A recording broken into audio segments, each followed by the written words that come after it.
नमस्कार, आप देख रहे हैं पब्लिक फर्स्ट और मेरे साथ मौजूद हैं छत्तीसगढ़ के कैबिनेट मंत्री टीएस सिंहदेव जी।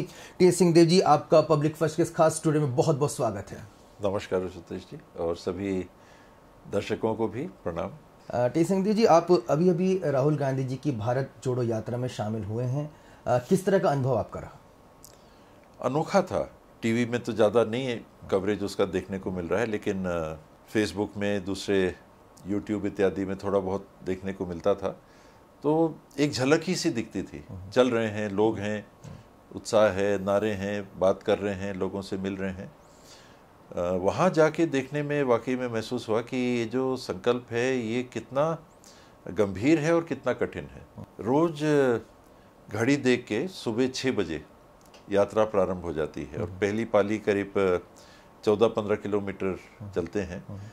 और मैंने देखा सुबह वाली यात्रा की स्पीड उनकी बड़ी तेज़ रहती है, फास्ट, काफ़ी फास्ट चलते हैं कि उनकी सोच ये समझ में आई कि सूरज जैसे चढ़ता है, गर्मी उसकी बढ़ती है, तो साथ में यात्रियों को भी दिक्कत ना आए। वो ब्रेक देके फिर चालू करके एक समय के अंदर वो यात्रा पूरी करे, फिर रेस्ट करने का भी मौका मिले। कई लोग 3-4 घंटे 5 घंटे ही सो पाते, उनको दोपहर में थोड़ा विश्राम मिल जाए, शारीरिक भी और नींद इत्यादि भी ले लें, भोजन इत्यादि सारी व्यवस्थाएं। फिर 3 बजे घड़ी देख के तो करीब 24-25 किलोमीटर प्रतिदिन। और उसी दरमियान लगातार इंटरेक्शन। सुबह के समय को छोड़ दें, सुबह बस्ती वाले ये लोग कम रहते हैं, पार्टी के साथ ही ज़्यादा रहते हैं और प्रारंभ होती है यात्रा, लेकिन 15 मिनट आधा घंटे के अंदर इंटरेक्शन चालू हो जाता है सवेरे भी। और लगातार पूरी यात्रा के दरमियान, पूरे चलने के चक्र के दरमियान वो किसी न किसी से मिलते रहते हैं, बात करते रहते हैं, संवाद करते रहते हैं, इंटरेक्ट करते रहते हैं, चाहे वो पार्टी के लोग हों, चाहे सीनियर लीडर्स हों, चाहे जो जिलों से आए हैं, जो क्षेत्रों से आए हैं वो लोग हों, जहाँ से यात्रा चल रही है वहाँ के हों, अन्य राज्य के लोग आए हैं जिनको उस दिन के लिए आमंत्रित किया गया हो। बगल में खड़े हुए नागरिकों बीच में से रैंडम बुला लेते हैं कि उनको आने दीजिए। सभी आना चाहते हैं, वो व्यवस्था तोड़ी नहीं जा सकती। सिक्योरिटी भी बहुत कड़ी रहती है और वो उनको करना पड़ता है, पुलिस वालों को रोकना, पकड़ना, पीछे करना, खींच के बाहर करना, ये सब चीज़ देखने को मिला ताकि एक व्यवस्था बन सके, नहीं तो यात्रा चल ही नहीं सकती। लेकिन जब राहुल गांधी जी के हम देख रहे हैं लगातार यात्रा हो रही है, तो कांग्रेस के भी काफ़ी जो नेता हैं वो आपस में मिल भी रहे हैं। तो मैं वो समझना चाह रहा हूँ कि जितना बता पाएँ कि जब अशोक गहलोत जी और सचिन पायलट जी भी वहाँ पर मिलने गए, उसके बाद काफ़ी बयानबाजी सामने आई एक दूसरे को लेकर। आप और छत्तीसगढ़ के मुख्यमंत्री भूपेश बघेल जी भी इस यात्रा में शामिल हुए हैं। क्या कुछ बातचीत हुई? क्या वो 2.5 साल वाला जो वादा हुआ था, क्या उसको लेकर भी कोई चर्चा हुई आपकी राहुल गांधी जी को लेकर? इसमें राजस्थान की भी आपने बात की, छत्तीसगढ़ की भी बात की, कर्नाटक में भी परिस्थितियां आती थी। वहाँ शिव कुमार जी हैं और दूसरे हमारे जो लीडर हैं। हर जगह आपको दिखेगा कि राजनीति में अगर आप हैं, कहीं भी आप हैं, तो एक प्रतिस्पर्धा है। आप क्रिकेट भी खेल रहे हैं तो आप नहीं खेलते हैं, टीम खेलती है, दूसरी टीम के साथ खेलती है, तो प्रतिस्पर्धा रहती है। राजनीति में भी, बिजनेस में भी, किसी भी फील्ड में भी एक प्रतिस्पर्धा तो रहती है। वो स्वीकार्य और सीमित दायरों में रहे, स्वच्छ दायरों में रहे, ये प्रयास रहता है। जो बुजुर्ग होते हैं या घर के बड़े होते हैं या जिनकी जिम्मेदारी होती है कि इन संस्थानों को प्रबंधित करके चलाएं, जिसमें कि काम अच्छे तरीके से हो सके, तो चुनौती वो रहती है, आकांक्षाएं रहती हैं, महत्वाकांक्षाएं रहती हैं। इनके अंदर बड़ा जो लक्ष्य है कि सरकार को बेहतर चलाना और अगले बार अच्छा काम करके फिर चुनाव जीतने की स्थिति में आना, इसके बीच में ये सारी बातें होती हैं। राजस्थान में भी कुछ अप्रिय परिस्थितियां भी हमको देखने को मिली। उसके बाद कल ही मैं राहुल जी का स्टेटमेंट देख रहा था, तो उनने क्या कहा कि वहाँ है, और उनने कहा कि ये दोनों हमारे एसेट्स हैं, कांग्रेस पार्टी के एसेट्स हैं, दोनों लीडर्स पार्टी के एसेट्स हैं। तो जब हमारा अशोक गहलोत जी और सचिन पायलट जी, क्योंकि उन्हीं के बीच की ये बात आई। नहीं, लेकिन जो बयान जिस तरह से आ रहे हैं, क्योंकि उसका कहीं ना कहीं कनेक्शन जो छत्तीसगढ़ से भी एक जुड़ता है, क्योंकि वही परिस्थिति कामोबेश कहीं ना कहीं छत्तीसगढ़ में भी दिखाई देती है आपकी और भूपेश बघेल जी के बीच में। तो आपको नहीं लगता कि जब राहुल गांधी यात्रा कर रहे एक मौका है, तो शायद हो सकता है कि आपने बातचीत की हो कि भाई वो वहाँ तो समय बातचीत का नहीं रहता, क्योंकि इतना ज़्यादा इंटरेक्शन जिस मार्ग से आप चल रहे हैं और वहाँ के लोगों से इंटरेक्ट करने की प्राथमिकता रहती है, ये बातें उस प्राथमिकता में नहीं है।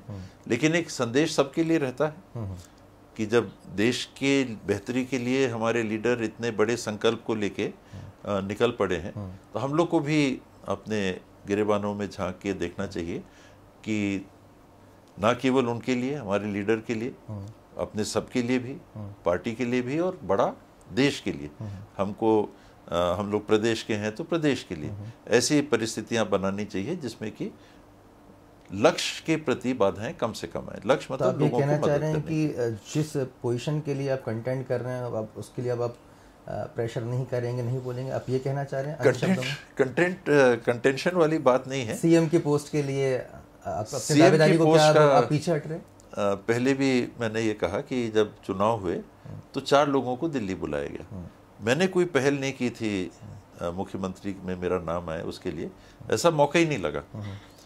जब नेता प्रतिपक्ष की बात हो रही थी तो जरूर हम लोग सीनियर लीडर से मिले थे, हाईकमांड से भी मिले थे कि मौका मिले तो काम करना चाहेंगे। मौका, निर्णय आया, जिसको जो जो जवाबदारी मिली हम लोगों ने भी निभाई। तो इसमें तो वो भी करने का मौका नहीं आया। चुनाव हुए, चुनाव के परिणाम आए और मेरे ख्याल से 11 तारीख को चुनाव के रिजल्ट डिक्लेयर हुए थे, 11 दिसंबर को। 17 तारीख को हमने शपथ ले ली थी और इसी बीच में 14 तारीख को ये बात आ गई थी कि ये 4 लोगों को दिल्ली बुलाया गया। तो उसी में महसूस हुआ कि नाम है, कंसिडर क्यों बुलाते, या तो कंसल्टेशन के लिए या नाम के लिए। तो वहाँ से ही ये बात चालू हुई और ये जरूर ऐसा मीडिया में भी लगातार आता रहा कि कुछ ऐसा निर्णय हुआ है 2.5 साल वाला। लेकिन 2.5 साल 17 जून 2021 को पूरे हुए। निर्णय हाईकमांड का ये रहता है। उनने उसको, अगर ऐसा कोई निर्णय था तो उसको स्वरूप में नहीं लाए। निर्णय था कि नहीं था अभी मैं कहने के लिए स्वतंत्र तो नहीं हूँ। ये बातें रहीं, मीडिया में ये बातें रहीं और वो हुआ नहीं वैसा नहीं। हाँ, अभी तो 1 साल बचे, अभी तक आपको उम्मीद है? चेंज नहीं।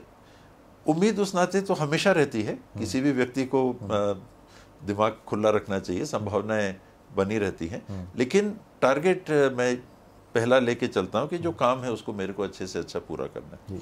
मैं कर सकूंगा तो उसी में काम करता रहूँगा। लेकिन काम की बात आती है तो बीच बीच में आपकी जो नाराजगी की खबरें भी सामने आती रही हैं, मिनिस्ट्री को लेकर भी आप कई बार आपने अपनी जो है नाराजगी खुलकर हल्की कुछ नाराजगी कहें या कुछ ऐसी स्थिति कहें कि उस विभाग में मैं अपने सोच के अनुरूप और जो मुझे लगता था कि बातें होनी चाहिए वो नहीं कर पा रहा था। तो मुझे लगा कि उन परिस्थितियों में मुझे उस विभाग में फिर नहीं बने रहना चाहिए। और बिंदु थे, मैंने लिख के भी सार्वजनिक पटल में, या करने नहीं दिया। सिक्के के पहलू होते हैं, तो कुल मिला के काम नहीं कर पा रहा था जी। तो उन परिस्थितियों में और गंभीर मुद्दे थे जी। उसमें मुझे लगा कि मैं समझौता एक सीमा के, हम लोग जिस जीवन में रहते हैं कई समझौते करते हैं, राजनीति में हैं, काम करते हैं, इसमें भी कई समझौते करते हैं अपनी मंशा के, अपने विचारों। आप तो यहाँ समझौता कर रहे हैं, लेकिन दूसरी ओर एक बार फिर से सरगुजा राजघराने की ज़मीनों की जो जांच की फाइल्स खुल चुकी हैं। हाँ, ये बचकाना कहें, अपरिपक्व कहें, गैर जिम्मेदाराना कहें या उचित नहीं कहें, ये उचित भी नहीं है। जिन बातों की, होता क्या है इस मामले में कि आज 130-40 करोड़ भारतीयों में गिने चुने लोगों को मालूम भी होगा कि ये रियासतें क्या थीं और वो क्या व्यवस्था बनी थी जब देश आज़ाद हुआ था। मैं खुद उसके बाद जन्मा, मेरा जन्म 1952 का है, 1947 में देश आज़ाद हो गया था। हम लोग एक राजघराने के आज प्रतिनिधि हैं, अब वो राज वगैरह तो सब लीन हो गए देश में, लेकिन उस परिवार के प्रतिनिधि होने के नाते मुझे भी बहुत सारी जानकारियां नहीं थी, कानूनी व्यवस्थाएं क्या हैं, प्रावधान क्या हैं इत्यादि। पिताजी थे, वो सब देखते थे, उनकी जानकारी में था। उनकी मृत्यु के बाद मम्मी ने एक, हम लोग मैं भोपाल में ही था उस समय, मम्मी ने एक किताब दी, एक वकील की लिखी हुई किताब थी, ये राजाओं के केसेस इत्यादि के संदर्भ में। और कहा कि इसको देखना, पढ़ लेना। तो उसको पढ़ के मेरे को खुद बहुत सारी जानकारियां हुई ये राजाओं के व्यवस्थाओं के संदर्भ में, जो मुझे खुद नहीं थी।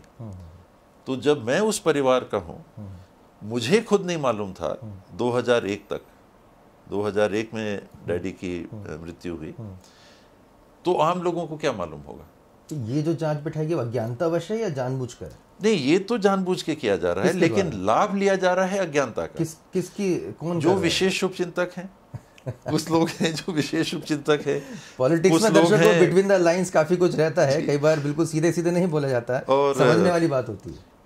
कुछ लोग हैं जो नहीं चाहते कि कई लोगों के बीच में अच्छे संबंध बने रहें, तो कुछ ना कुछ उठाते रहो, कुछ ना कुछ ऐसा बनाते रहो, इस नाते दबाव बनाने की कोशिश करो। जिस हिसाब से कहीं ऐसा ना हो जाए कि एक विभाग छोड़ा है तो ऐसा कुछ कर दो तो बाबा मंत्री छोड़ दे, हमारा काम बन जाए।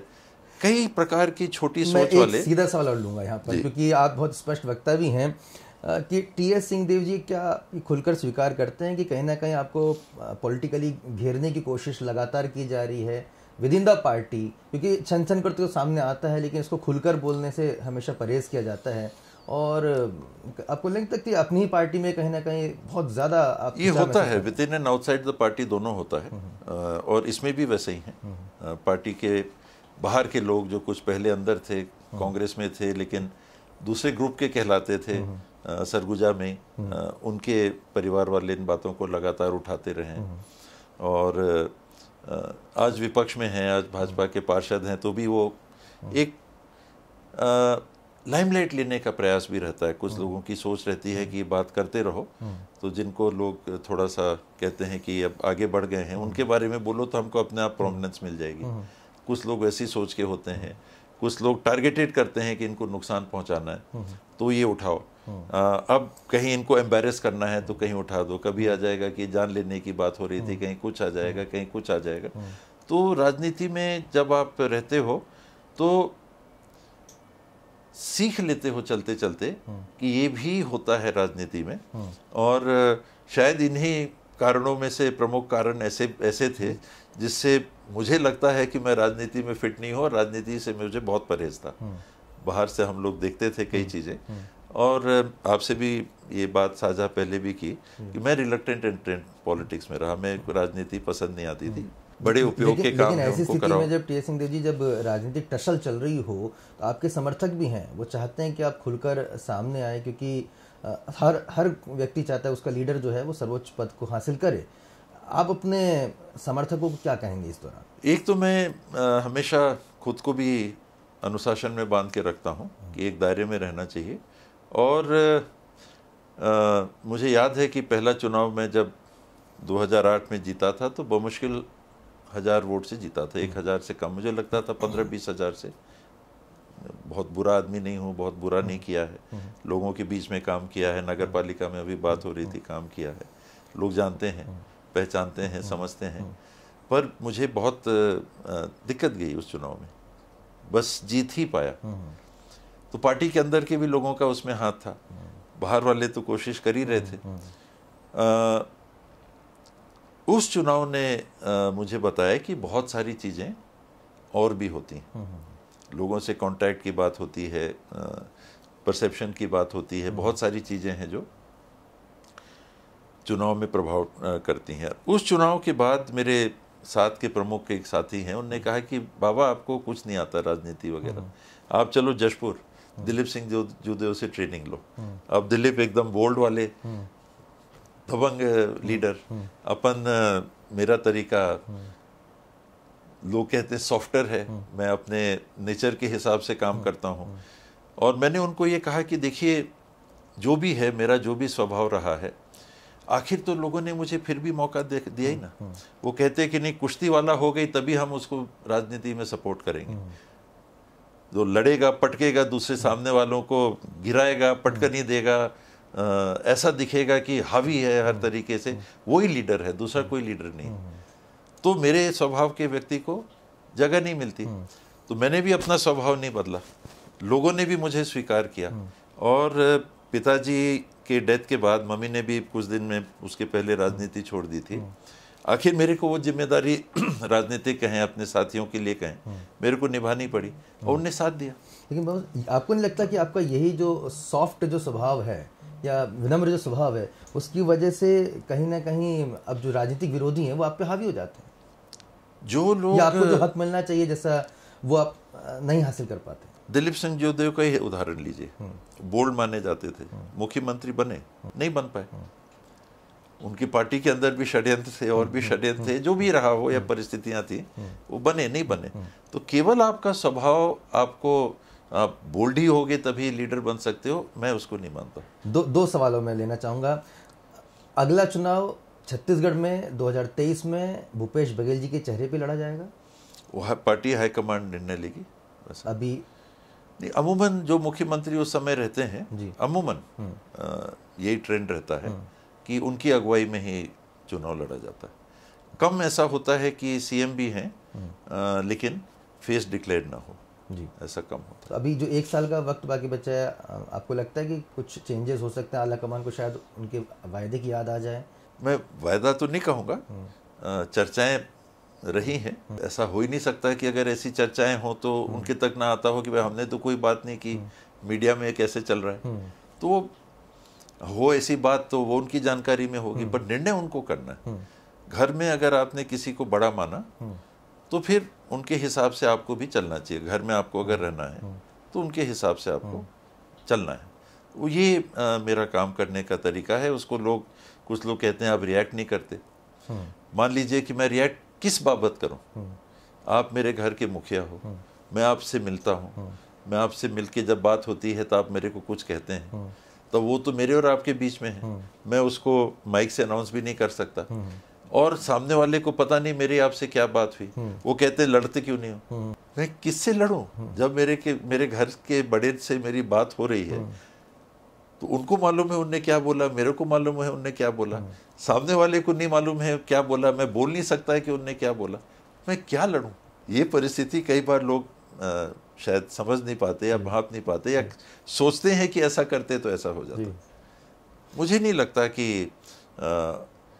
अनावश्यक रूप से आप उग्र होके करें तो आपको सफलता मिलेगी। लोगों का रिस्पांस आपके प्रति क्या है, वो हाईकमांड को ना पता चले या सीनियर्स को ना पता चले, ये कठिन है। लेकिन फिर भी वो निर्णय लेते हैं कि ऐसा है। नहीं, बड़ी बड़ी मुश्किल का दौर है। ये भी समझना चाहेंगे कि जब ऐसी स्थिति बन रही हो और जहाँ पर एक कैबिनेट मंत्री जो कि कहीं ना कहीं दावेदार भी है मुख्यमंत्री पद के लिए, उनको अपना विभाग छोड़ने की स्थिति में आना पड़ रहा है या आपके खिलाफ जांच बैठ रही है, ज़मीनों को लेकर जांच बैठ रही है, ऐसी स्थिति में आपको लगता है कि जब आप 2023 के इलेक्शन के लिए जब पहुंच रहे होंगे तो उस समय सबसे बड़ा संकट आपको खुद ही राजनीतिक घात और प्रतिघात से बचाने का होगा, षड्यंत्रों से बचाने का होगा सबसे पहले? हमेशा रहता है राजनीति में, ये तो रहता ही है। दुर्भाग्यपूर्ण पहलू राजनीति का है और मेरा असहज होना राजनीति में कि उसके एक प्रमुख कारणों में भी यही है। लेकिन जीवन है, परिवार में भी ऐसा होता है, समूह में भी ऐसा होता है, संस्थाओं में भी ऐसा होता है, संगठनों में भी ऐसा होता है। तो कोई ऐसी चीज़ नहीं है कि राजनीति में नया कुछ हो रहा है। और ये खुले आंख से आदमी जान समझ के इसमें भागीदार, जानते समझते हुए भागीदार बनता है कि पार्टी के अंदर भी ग्रुप्स रहते हैं और वो ग्रुप्स भी कभी कभी किसी एक दूसरे को सपोर्ट नहीं करते या नुकसान पहुंचाने की कोशिश, ये हर दल में होता है। मैंने हर दल की राजनीति में देखा है, कोई कांग्रेस की राजनीति की विशेषता हो ऐसा नहीं है। क्योंकि जीवन का स्वरूप है, भाई भाई में होता है, बाप बेटे में हो जाता है, माँ बेटे में हो जाता है, लेकिन भाई बहन में हो जाता है। जनता भी जानना चाहिए, खासतौर पर छत्तीसगढ़ की जनता ही जानना चाहिए कि बिल्कुल मैं स्पष्ट शब्दों में पूछूंगा आपसे कि क्या भाई विभाग में आपकी चल रही है नहीं चल रही है? मुख्यमंत्री जी सारी फाइलें रोक देते हैं। स्वास्थ्य विभाग में तो मेरे को कोई अड़चन ऐसी नहीं आई। पंचायत में भी हम लोगों ने कई उपलब्धियां हासिल की। कोरोना के समय भी ऐसे भी आप देखें, मनरेगा में हम लोगों ने बहुत अच्छे काम किए, परिणाम दिए। उस समय पलायन होके लोग आ रहे थे, जब वापस आ रहे थे उस समय उनकी व्यवस्था करना। PMJSY की सड़कों में नेशनल लेवल में टॉप रहा छत्तीसगढ़। हमको अवार्ड्स मतलब बोनसेस भी दिए सेंट्रल गवर्नमेंट ने, और जितना काम मांगा कि हमारा टारगेट इतना था हमने पूरा कर लिया, तो और दीजिएगा, तो उन्होंने और दिया। तो अच्छे काम भी पंचायत विभाग में हुए। कुछ इश्यूज जिस पे समझौता नहीं किया जा सकता था, मेरी सोच या मेरा ज़मीर मुझे फिर गवारा नहीं कर रहा था कि इस परिस्थिति में आप फिर इस विभाग में फिर भी काम करते। क्या समझौता करने के लिए मजबूर किया गया था?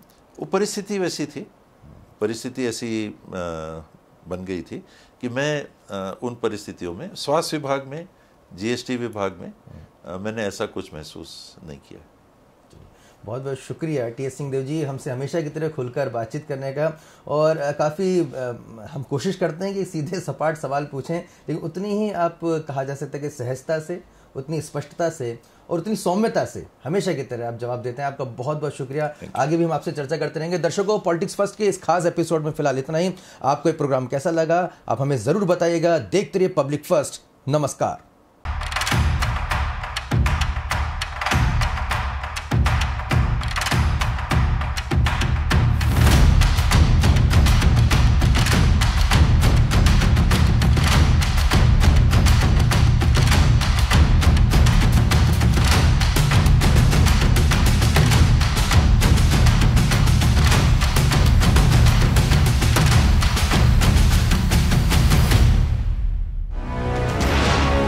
ये है इंडिया फर्स्ट कम्युनिकेशन और आप देख रहे हैं पब्लिक फर्स्ट, सर्वदा भारतीय।